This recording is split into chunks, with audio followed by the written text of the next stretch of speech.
My name is Ansel Sadek, and for most of my life, I believed I knew exactly who I was and where I belonged. Born and raised in Cedar Rapids, Iowa, I grew up in a tight-knit Muslim community where faith wasn't just a personal belief, it was a way of life. Islam shaped everything about me. The prayers I recited 5 times a day, the fasting during Ramadan, and the sense of duty I felt to honor my parents, Zahid and Fatima, who had sacrificed so much to provide me with a good life. Looking back, my childhood was steeped in certainty. The Quran was the ultimate source of truth, and questioning it felt unthinkable. My father, Zahid, often reminded me, "Ansel, doubts are whispers from Shaitan. Pay them no mind." I believed him. I respected him. And yet, as I grew older, I began to feel those whispers more strongly. If you believe in God and near-death experiences, subscribe to Life at NDE today. Discover inspiring messages from God through powerful near-death stories that bring hope and understanding. Hit subscribe now and join us in spreading the light of faith. In college, everything changed. Cedar Rapids had always been a small world, a place where everyone shared the same beliefs and values. But at university, I found myself surrounded by people from all walks of life: Christians, atheists, Hindus, people who didn't fit neatly into any category.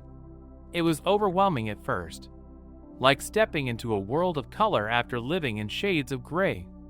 I was fascinated and confused in equal measure.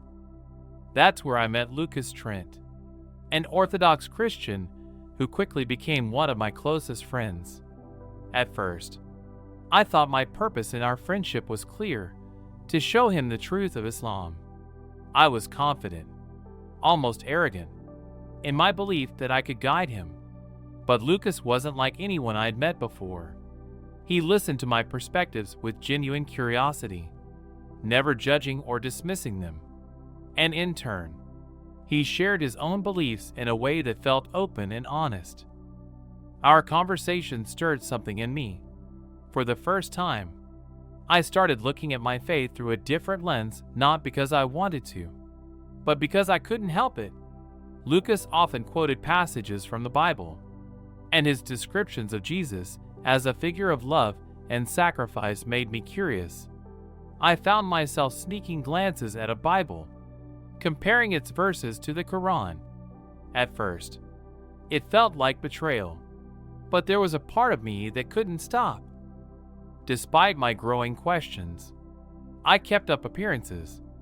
At home, I was the same Ansel my parents had always known, the dutiful son who prayed on time, attended the mosque every Friday, and recited the Quran with reverence. But inside, I felt like I was living a double life. I was torn between 2 worlds, the one I had always known and the one I was beginning to explore. One night, after a long conversation with Lucas, I lay awake in my dorm room, staring at the ceiling. His words about faith, love, and grace echoed in my mind.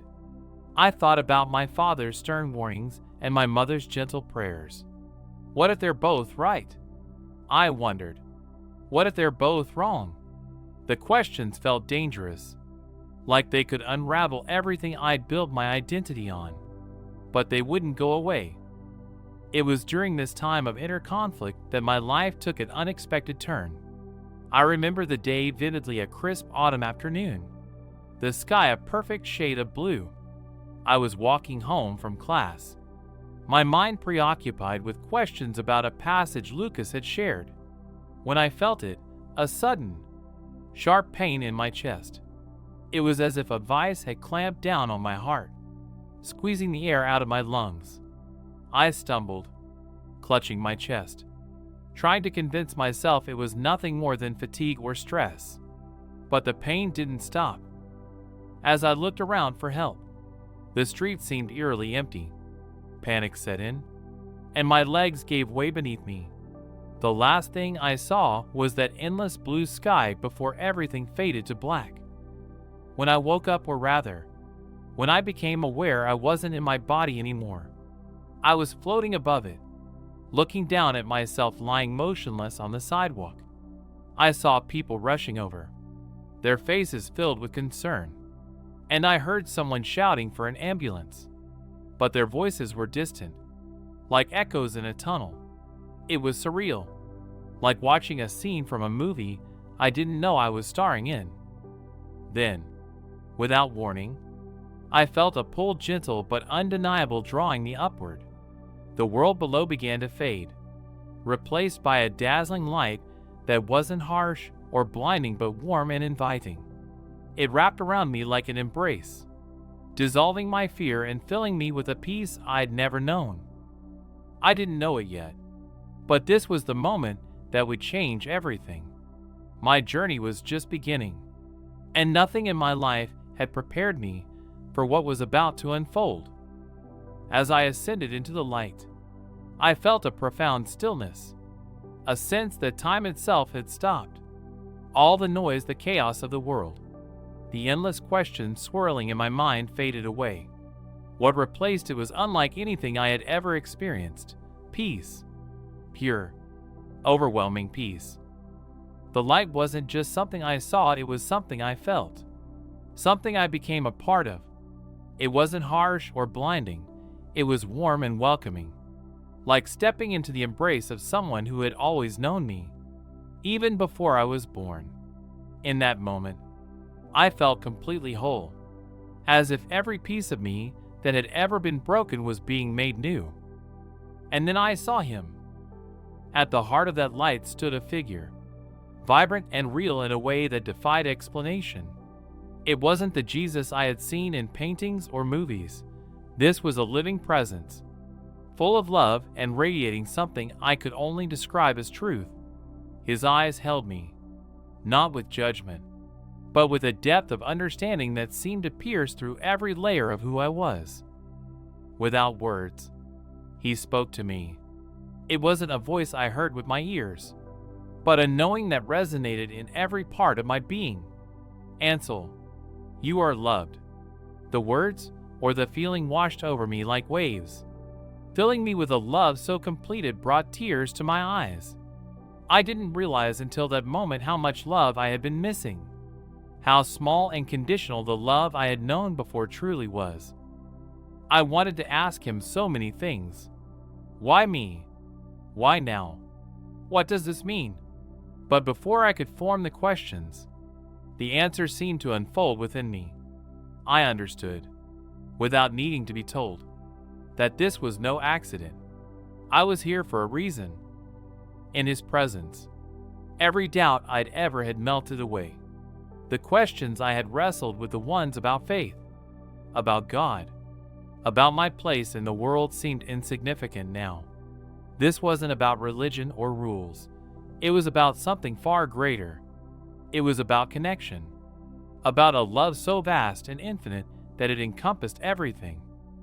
I thought of my family, of my father's unwavering faith and my mother's quiet devotion. I thought of the Quran, the prayers I had recited since I was a child, and the community that had shaped me. For the first time, I saw it all with clarity.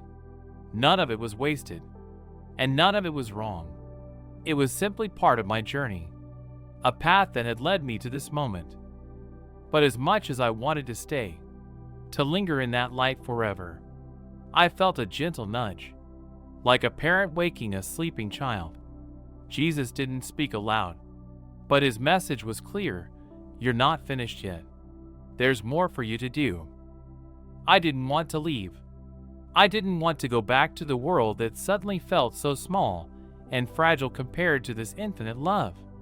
But his presence was firm yet kind, reassuring me that my time would come. But not now. You have a mission, he seemed to say. You are meant to share what you've seen. Before I could respond, the light around me began to dim.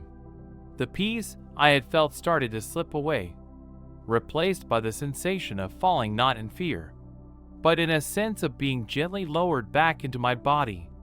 I felt my chest rise, air filling my lungs for the first time in what felt like an eternity. When I opened my eyes, the bright fluorescent lights of the hospital stung.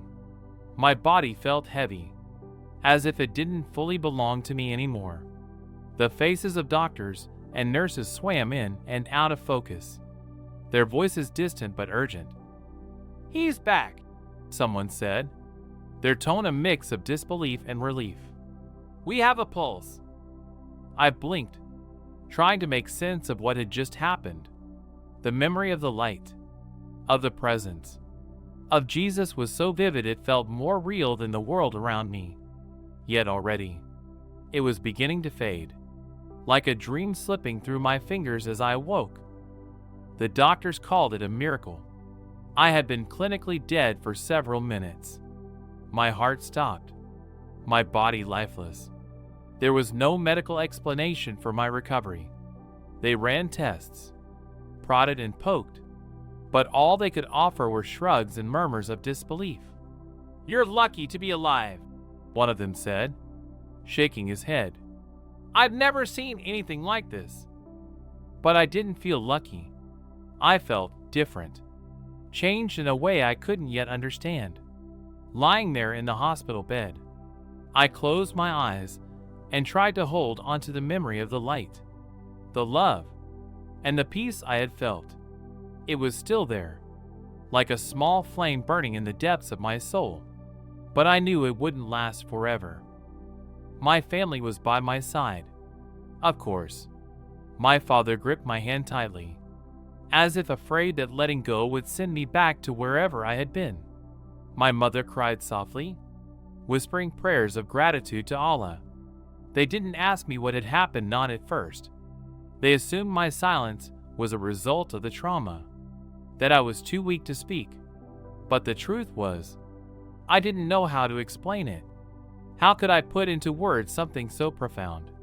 Something that had completely unraveled everything I thought I knew.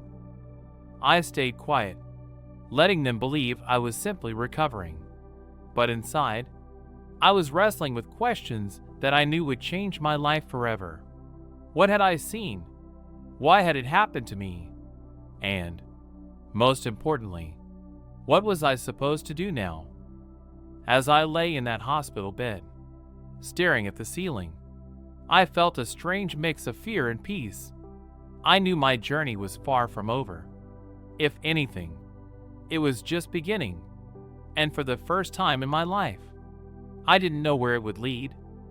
The days that followed my return to life felt surreal, as though I was caught between two worlds. My body was weak, tethered to machines and surrounded by the sterile smell of the hospital. But my mind was elsewhere, still clinging to the light, the love, and the presence I had encountered. My parents never left my side.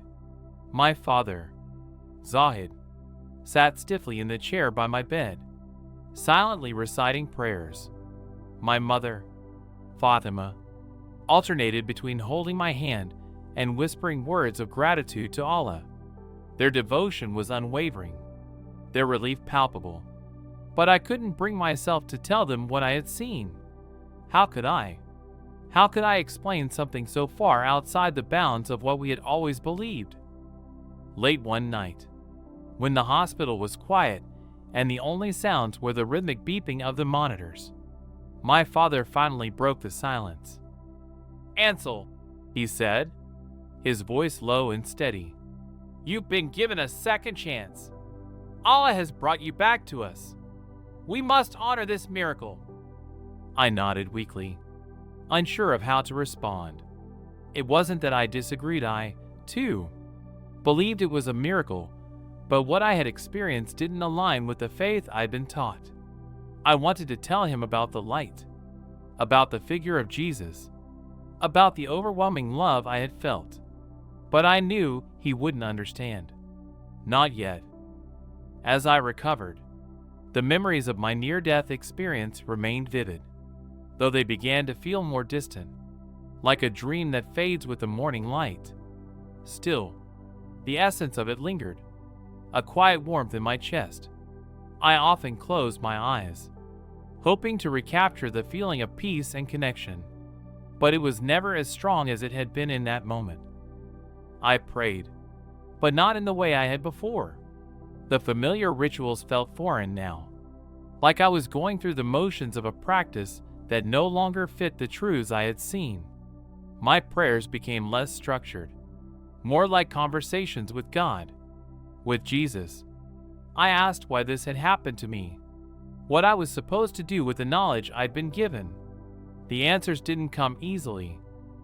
One day, a nurse noticed my restlessness and stopped to check on me. She was kind, with a calming presence that immediately put me at ease. "Are you all right?" she asked gently, pulling a chair closer to my bed. I hesitated, unsure if I should share what had been weighing on me, but something about her made me feel like I could trust her. Before I knew it, the words spilled out, the pain in my chest, the light, the encounter with Jesus. I expected her to dismiss it, to call it a hallucination or a symptom of oxygen deprivation. Instead, she nodded thoughtfully. "My sister had a near-death experience a few years ago," she said. She described something similar: a light, a sense of peace, and a presence she couldn't explain. It changed her life. Her words were a balm to my weary heart. For the first time, I felt understood. I wasn't alone in this. Other people had seen what I had seen, felt what I had felt. It gave me a sense of validation, though it also raised more questions. How could this experience, so profound and transformative, fit into the framework of everything I had been taught? When I was finally discharged, returning home felt both comforting and unsettling. Everything was just as I had left it, the worn prayer rug in the corner of my room, the scent of my mother's cooking wafting through the house, but I was different. The Ansel who had left weeks ago was not the same person who had come back. At first, my parents didn't seem to notice. They were simply grateful to have me home, fussing over me and insisting I rest. My father shared stories of how the community had prayed for me, how the imam had spoken about the mercy of Allah in bringing me back. I listened quietly, grateful for their love, but acutely aware of the distance growing between us. That distance became undeniable one evening as I sat in the garden with my father. The sun was setting, casting a warm glow over the yard. He looked at me with a seriousness that made my heart race. "Ansel," he said, his voice heavy with concern, "you stopped praying the way you used to. You don't come to the mosque. What's going on?" I took a deep breath, knowing this moment would come, but still feeling unprepared. "Dad," I began slowly, "something happened to me. When I was in the hospital, when my heart stopped, I saw something. I felt something." His brow furrowed. "What do you mean?" I hesitated, searching for the right words. I saw a light. I met someone. It was Jesus." The silence that followed was deafening. My father's face transformed from confusion to disbelief, then to a kind of fear I had never seen before. "Ansel," he said, his voice trembling, "these are tricks of Shaitan. You must forget them.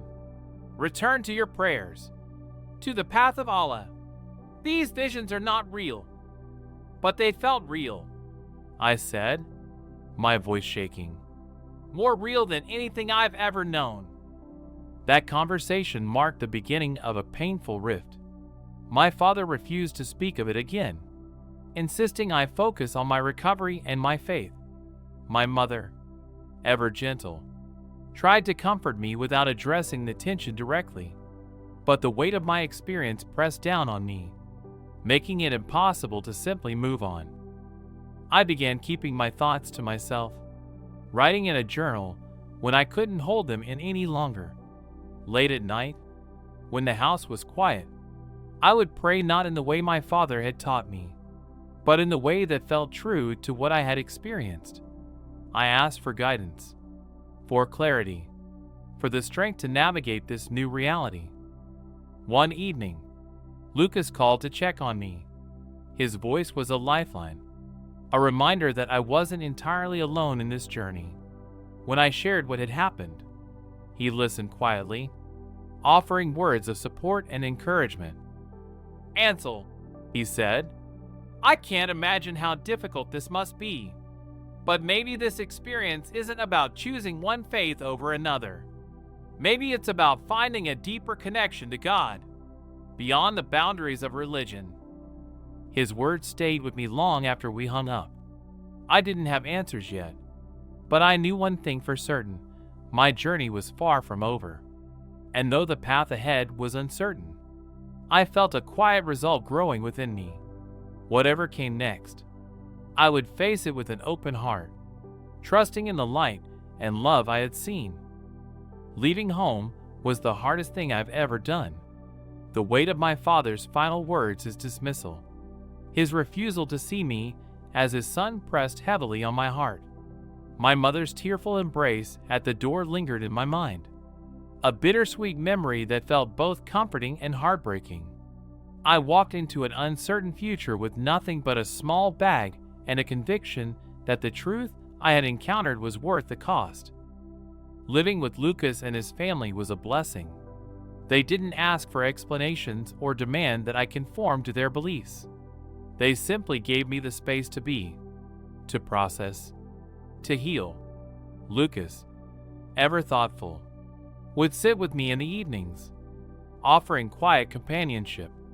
Sometimes we talked, but more often, we just sat in silence, watching the world go by. I poured myself into work at the bookstore, finding solace in the steady rhythm of shelving books and helping customers.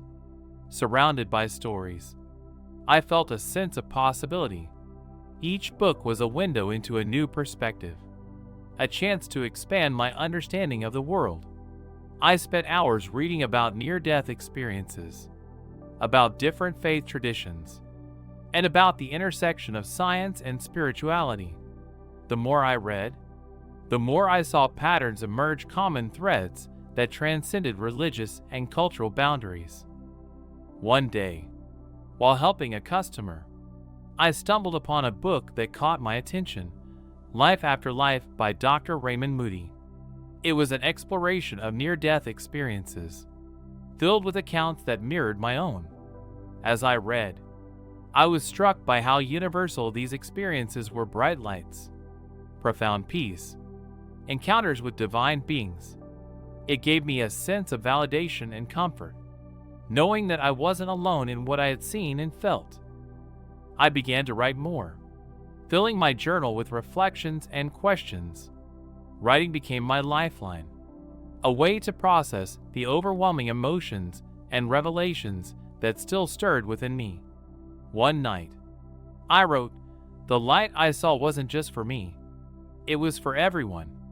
But how do I share it without alienating those I love?" The answer came unexpectedly. Lucas invited me to a small interfaith gathering on campus, a space where people of different religions and backgrounds shared their spiritual journeys. At first, I hesitated. My story felt too raw, too personal. But something in me, perhaps the same quiet voice I had heard in the light, nudged me forward. When my turn came to speak, my voice trembled, and my hands felt clammy. But as I began to share my story, a calm washed over me. I spoke about the light, about Jesus, and about the love that had enveloped me. I explained how the experience had challenged everything I thought I knew and had set me on a path of discovery. The audience listened intently, their expressions a mix of curiosity and understanding. When I finished, there was a moment of silence before the questions began. Some people wanted to know more about the experience itself, while others asked how I had reconciled it with my upbringing. I answered as honestly as I could, acknowledging that I didn't have all the answers. What I did know, I told them. was that the experience had been a gift and it had changed me forever. Sharing my story became a turning point. Word spread, and I was invited to speak at other gatherings, both small and large. Each time, I felt a mix of fear and gratitude. I wasn't trying to convert anyone or push a specific belief. I just wanted to share what I had seen and felt, hoping it might resonate with others. Not everyone welcomed my message. Some dismissed it as a hallucination, while others saw it as a betrayal of my Islamic roots. The whispers in the Cedar Rapids Muslim community grew louder, and I became an object of suspicion and pity. Yet, amidst the criticism, there were moments of connection that made it all worthwhile. One day, after a talk, an elderly Muslim woman approached me. Her eyes were kind but tired, as though she carried the weight of unspoken truths. "My grandson had a similar experience," she said softly. "He saw the light, too, but we told him to stay quiet, to forget it. Thank you for speaking your truth." Her words stayed with me, a reminder that my story wasn't just mine. It was part of something bigger, a tapestry of human experiences that connected us all. Rebuilding my relationship with my family was a slow and painful process. My mother was the first to reach out. Her messages tentative but filled with love. She told me about life at home, about my father's silence and her prayers for my return. I responded cautiously, sharing bits of my life without delving too deeply into my spiritual journey. Over time, our conversations grew longer, more heartfelt. 3 years after I had left, my mother asked to meet. We chose a small cafe away from the neighborhood, a neutral ground where we could talk without fear of judgment. When I saw her, my heart ached. She looked older, her face lined with worry, but her embrace was just as warm as I remembered. We talked for hours, slowly peeling back the layers of pain and misunderstanding. She admitted that she didn't fully understand my choices, but assured me that I would always be her son. Her words felt like a balm on an open wound, a small but significant step toward healing. My father, Zahid, was harder to reach. For 2 years after I reconnected with my mother, he refused to speak to me. But on an Eid al-Fitr celebration, I received a message from him. It was brief and formal, inviting me to dinner. My hands trembled as I typed my response, unsure of what to expect. Returning to my childhood home was surreal. Everything looked the same, but it felt like stepping into a different world. My father greeted me with a stiff handshake, his expression guarded. The dinner was tense, filled with awkward silences and polite small talk. But as the evening wore on, something shifted. "Ansel," my father said quietly as we sat in the living room, "I don't understand your choices, and I may never agree with them. But you are my son, and I believe we've wasted enough time."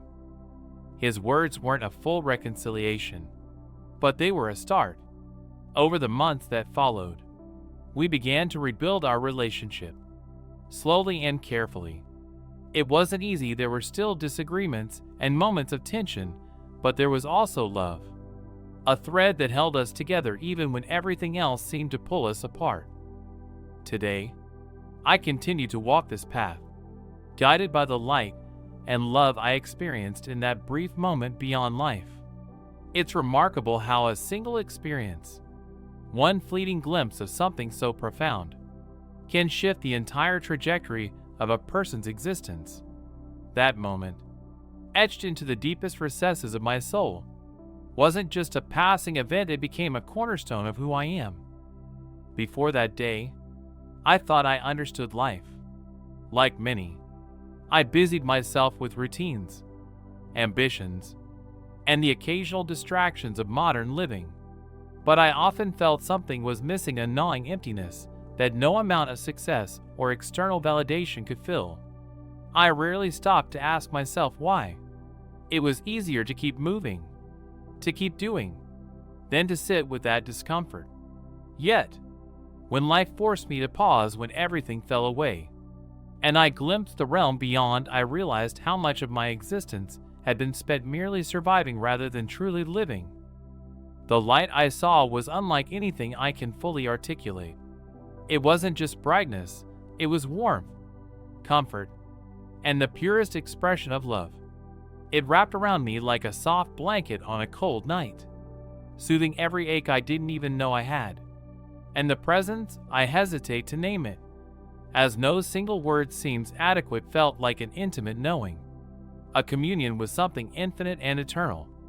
It wasn't judging or condemning, it simply was. In that presence, I felt whole, as if every fractured part of me had been gently pieced back together. That moment left me with clarity, but it also left me with questions. Coming back to this world, where uncertainty reigns and struggles persist, was disorienting. How could I hold onto the peace I felt?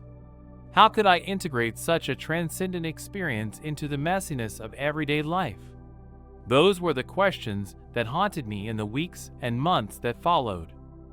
One of the first lessons I learned is that spirituality isn't about choosing sides or clinging to certainty. Before my experience, I thought I had to define my beliefs in rigid terms. Was I part of this tradition or that one? Did I believe in this doctrine or reject it? But in that moment beyond life, none of that mattered. The love I encountered wasn't confined by labels or dogmas. It was universal, boundless, and accessible to all. Seeking truth became less about finding definitive answers and more about staying open to discovery.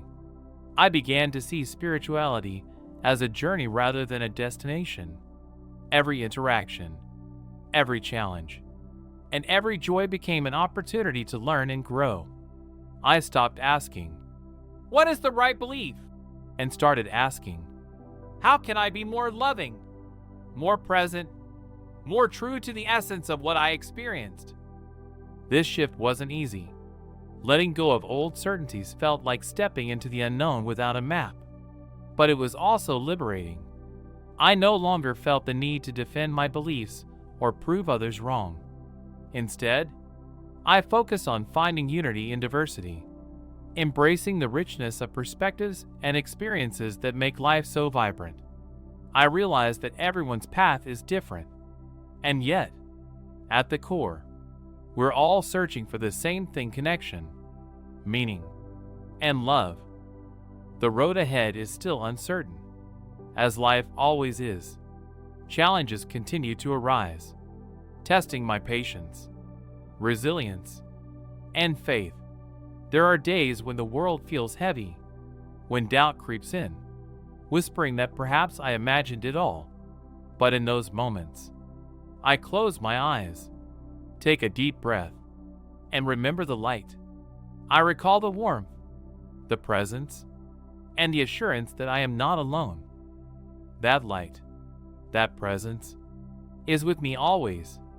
It doesn't manifest as a booming voice or a dramatic sign. It's quieter than that, more subtle. It's in the stillness of the morning, the laughter of a friend, and the kindness of a stranger. It's in the way the sunlight filters through the trees, casting a golden glow on the earth. It's in the rhythm of my breath, the steady beat of my heart, reminding me that life itself is a gift. With that assurance, I move forward, one step at a time, trusting in the journey. Trust, I've learned, is not about knowing exactly where the path will lead. It's about walking it anyway, believing that each step has purpose, even if it's not immediately clear. Trust is about surrendering the need for control and embracing the mystery of life with open arms. I've found that connection and purpose often emerge in the most unexpected places. A simple conversation with a neighbor can reveal profound insights. Volunteering at a local shelter can remind me of the resilience of the human spirit. Sitting quietly in nature can awaken a sense of wonder that words cannot capture. These moments, though small, are filled with meaning. They ground me in the present and remind me of the interconnectedness of all things. As I continue this journey, I carry with me the understanding that life is both fragile and resilient. It's fragile in its impermanence, reminding me to cherish each moment, each relationship, and each breath. But it's also resilient, showing me that even in the face of pain and loss, there is always the possibility of healing and renewal. The light I experienced taught me that love is the foundation of everything. It's not a fleeting emotion or a conditional exchange. It's a state of being, a force that transcends time and space. Love calls us to be better, to see the divine in ourselves and others, and to act with compassion, even when it's difficult. Today, as I walk this path, I am reminded that the journey is as important as the destination. Each step, each choice, each moment of connection is a thread in the tapestry of life. And though I don't know what lies ahead, I am at peace with the uncertainty. I trust that the same light and love that guided me in that moment beyond life will continue to guide me now. So I move forward, not with fear, but with hope. I move forward, not with certainty, but with trust. And I move forward, always, with love. If you believe in God and near-death experiences, subscribe to Life at NDE today. Discover inspiring messages from God through powerful near-death stories that bring hope and understanding. Hit subscribe now and join us in spreading the light of faith.